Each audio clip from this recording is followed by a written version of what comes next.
O que você tem aí dentro de você? E muitas das vezes a gente acha que não tem nada. A gente acha que não tem nada. A gente muitas das vezes não consegue olhar para dentro de nós mesmos e ver que o Senhor depositou nem que seja um pouquinho de azeite dentro de nós.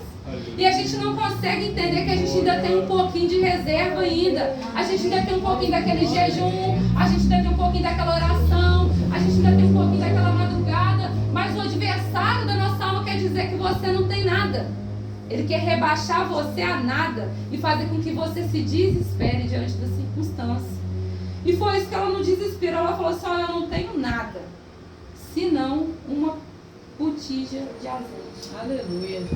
E olha que o mais engraçado, que o que ela tinha era o necessário para resolver o problema dela. Sabe o que o Senhor está falando comigo e com vocês?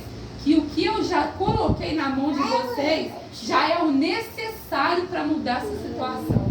E eu estou pregando para os irmãos, eu estou pregando primeiramente para mim, porque muitas das vezes, diante da circunstância, a situação que a gente se encontra, a gente não consegue ver que ainda tem aquela botija de azeite lá no cantinho da nossa casa.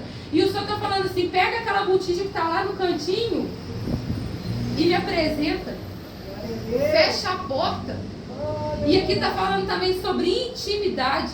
Muitas das vezes nós perecemos porque nós não queremos fechar a porta e deitar a porta sobre os nossos filhos, sobre o nosso lar, sobre o nosso marido, esposa, e não queremos ter a comunhão ali e chamar o Senhor para dentro e falar assim: Senhor, é tão pouquinho aquilo que nós temos diante dos meus olhos, mas eu sei que o Senhor pode multiplicar. Muitas das vezes a gente quer bater na porta do vizinho para contar o problema, reclamar, murmurar, mas a gente não quer reconhecer que é nesse pouquinho que o Senhor ele vai operar o milagre dele. Isso quer nos chamar a atenção para isso. Ela é uma grande mulher, ela não é um nome revelado, mas é uma grande mulher, porque ela creu que a obra que o marido dela fez na terra deixou um legado para ela, onde ela tinha autoridade de chegar diante do profeta e falar assim: você tem que resolver minha situação, porque o meu marido é um servo de Deus. E olha que coisa linda é o que o Senhor faz na vida de um servo.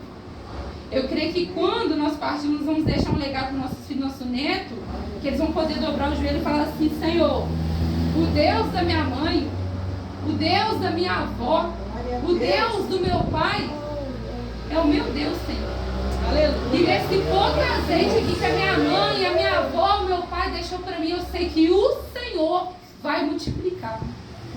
É isso que o Senhor quer fazer com que a gente entenda, que tudo que Ele tem feito até aqui é necessário para resolver qualquer problema que apareça diante de nós. Porque a gente vê que Ele pergunta para a serva: por que tu tem em casa? Declara a mim.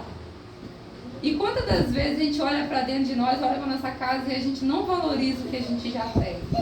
A gente muitas das vezes olha para o que não tem, o que está faltando, mas o que já tem a gente não valoriza.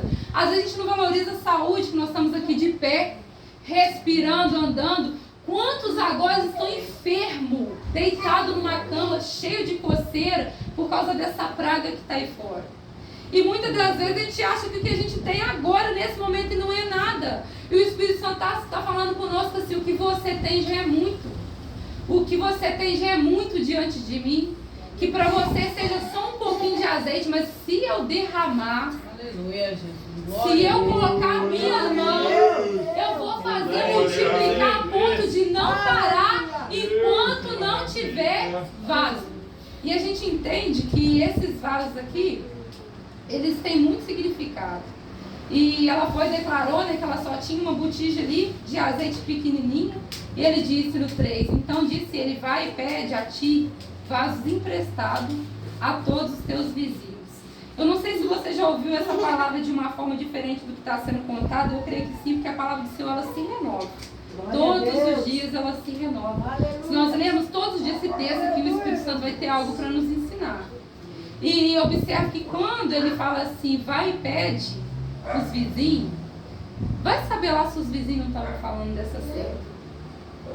Vai saber se, da mesma forma que tinha vizinho torcendo para a vitória dela, vai saber se também não tinha vizinhos torcendo para a derrota dela. Porque nós estamos cercados de uma nuvem de testemunho, tanto o ímpio quanto o justo.